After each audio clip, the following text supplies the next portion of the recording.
हाँ तो प्यारे कप्तानों, आज की इस वीडियो में आप सभी का स्वागत है। और देखो, आज की इस वीडियो में अपन बात करने वाले भैया उपसर्ग के बारे में। तो उपसर्ग जो कि हिंदी का बहुत इंपॉर्टेंट टॉपिक है, ये बहुत आसान टॉपिक है, इसको शांति से समझ लेना तो सारे क्वेश्चन लगभग बन जाएंगे जो एग्जाम में आते हैं, ठीक है। लेकिन उसके लिए पूरा वीडियो देखना पड़ेगा। तो उपसर्ग का एक्चुअल मीनिंग क्या है, मतलब उसका मतलब तो समझाओ पहले, तो वही चीज समझाता हूँ। देखो, शब्दांश का मतलब किसी भी शब्द का एक वर्ण, एक छोटा सा अक्षर जो रहता है ना, अक्षर छोटे छोटे अक्षर मतलब वर्ण रहते हैं, उनसे मिलकर एक अक्षर बनता, शब्द बन जाता पूरा, ठीक है। तो वो चीज होती है। जैसे शब्दांश हो गया, शब्दांश जो किसी शब्द के पहले आकर उसका विशेष अर्थ बनाते हैं उसे उपसर्ग कहते हैं। जैसे पुत्र, पुत्र के आगे कु जोड़ दो तो क्या हो जाएगा, कुपुत्र हो जाएगा। दोनों में क्या अंतर हो गया भैया, पुत्र अच्छा भी हो सकता है, बुरा भी हो सकता है, अपने जैसी औलाद भी हो सकती है, ठीक है। और कुपुत्र का मतलब सिर्फ अपने जैसी औलाद, मतलब कुपुत्र का मतलब एक्चुअल मीनिंग बुरा होता है और पुत्र का मतलब अच्छा है बुरा दोनों हो सकता है। तो कुपुत्र, जैसे पुत्र के आगे कु जोड़ दिया तो ये अपन ने क्या कर दिया, नया शब्द बना दे, नहीं बना दे, तो यही तो उपसर्ग है और क्या है, ठीक है।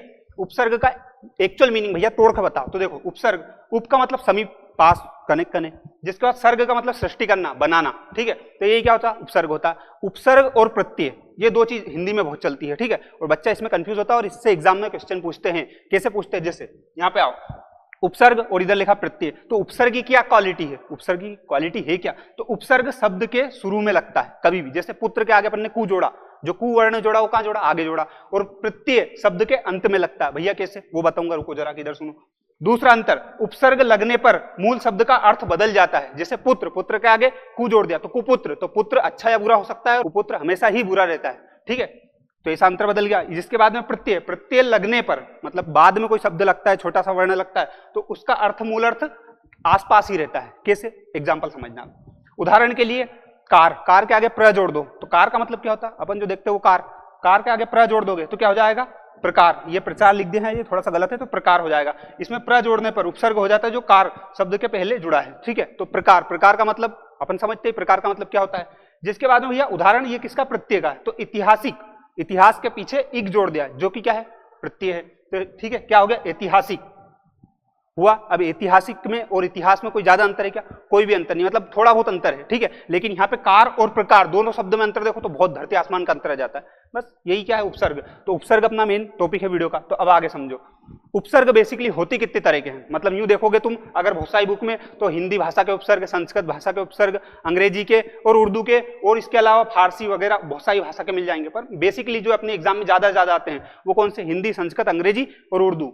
और जितने भी भाषा के आते हैं, अरबी, फारसी, कक्का के और भी जो आ जाते हैं वो सब विदेशी के अंदर आ जाते हैं, ठीक है। तो ये अपने को ये याद रखना है, ये चारों में। अब देखो मैं बताता हूं आपको एक एक से।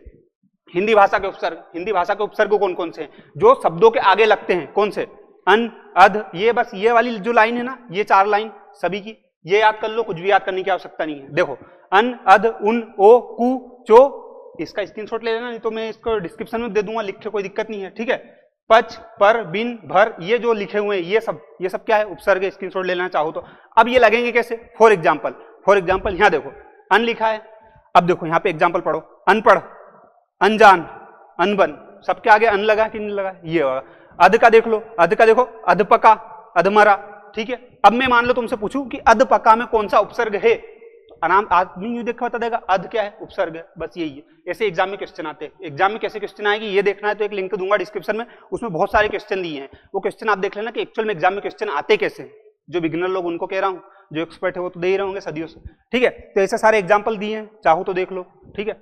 अब दूसरे की बात करते हैं, संस्कृत भाषा के उपसर्ग। संस्कृत भाषा के कौन कौन से उपसर्ग है, तो अति, अधि, अनु, अप, अभि, औ, आ, अत, अप, दूर और शांति, थक गया, ये दुस, नी, निस, निर, प्रा, ये जो है ये सब क्या है, संस्कृत भाषा के उपसर्ग।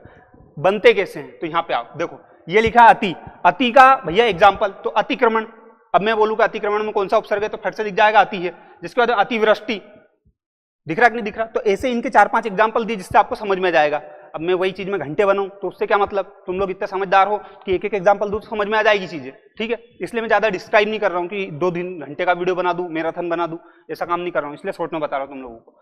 अब है अंग्रेजी मतलब विदेशी भाषा के उपसर्ग। विदेशी भाषा के उपसर्ग है कौन कौन से, अरे इधर क्या है ये, vice, deputy, general, chief, head, half, को और टेली, ये क्या है, ये अंग्रेजी भाषा का उपसर्ग है। मतलब किसी भी शब्द के आगे अंग्रेजी के ये उपसर्ग लगते हैं तो उसका अर्थ परिवर्तित कर देते हैं। जैसे वाइस, या फिर मान लो अपन थोड़ी देर के लिए डिप्टी है, ठीक है, डिप्टी, तो रजिस्ट्रार के आगे डिप्टी लगा देंगे तो इसका अलग मीनिंग हो गया। जिसके बाद में कलेक्टर, कलेक्टर रहता है, कलेक्टर के आगे आपने देखा डिप्टी कलेक्टर रहता है, तो इसके आगे डिप्टी लग गया तो आपने को समझ में आ गया कि अच्छा ये कलेक्टर से छोटा वाला है, ठीक है, तो डिप्टी का मतलब ये हो गया। जिसके बाद में डिप्टी मिनिस्टर, इस टाइप की चीजें होती है। और देखे तुमको देखना हो तो एक आधा और एग्जाम्पल देख लो, जैसे फॉर एग्जाम्पल ये टेली वाला, लिखे सब कहीं है पर एक आध दो देख लो टेली वाला। जैसे विजन, टेलीविजन हो गया, टेलीफोन हो गया, टेलीस्कोप हो गया। अब मैं टेलीस्कोप शब्द दूं और उसमें पूछूं कि भैया कौन सा उपसर्ग है, तुमको यूं समझ में आ रही टेली क्या है उपसर्ग, यही एग्जाम में पूछते और कुछ नहीं पूछते।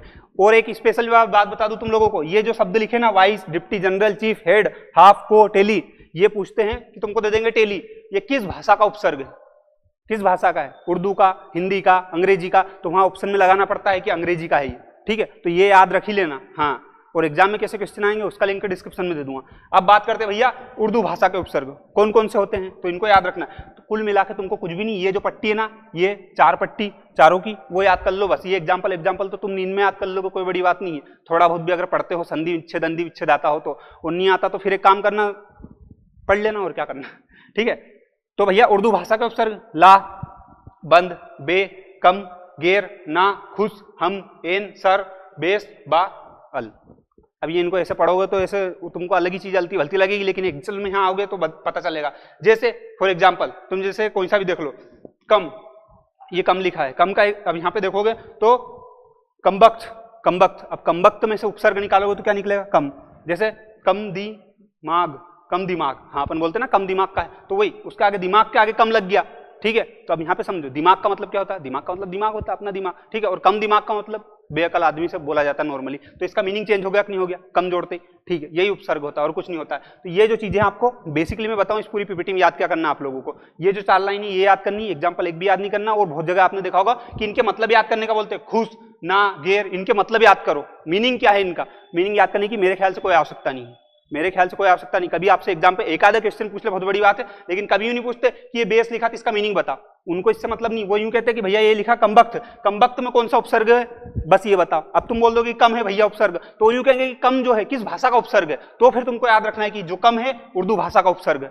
ऐसे डिप्टी किस भाषा का उपसर्ग है, तो अंग्रेजी भाषा का उपसर्ग। ऐसी चीजें याद रखनी तुमको। और क्वेश्चन देखने तो लिंक डिस्क्रिप्शन में दे रखा, वहां पे देख लो। और वीडियो अच्छा लगा हो तो लाइक कर लो, शेयर कर लो, सब्सक्राइब कर लो। और समास के, संधि के, अलंकार के बहुत सारे वीडियो बना रखे, वो चाहो तो देख सकते हो, सबका लिंक डिस्क्रिप्शन में मिल जाएगा। और इतना झेल लिया उसके लिए बहुत बहुत धन्यवाद। जय हिंद, जय भारत।